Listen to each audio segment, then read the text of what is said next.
చింతని పైన చల్లగా ఉందని ఎంతను పైన తెలియలేదని తనని తలచుకునే వేడిలో ప్రేమ అంటేనే తీయని బాధని లేత గుండెల్లో కొండంత బరువని కొత్తగా తెలుసుకునే వేళలో కనబడుతోందా నా ప్రియమైన నీకు నా ఎదకోత అని అడగాలని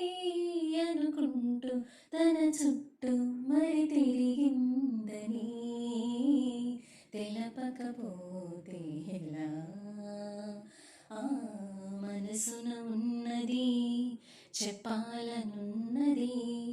మాటలు రావేయలా మాటున ఉన్నది ఓ మంచి సంగతి బయట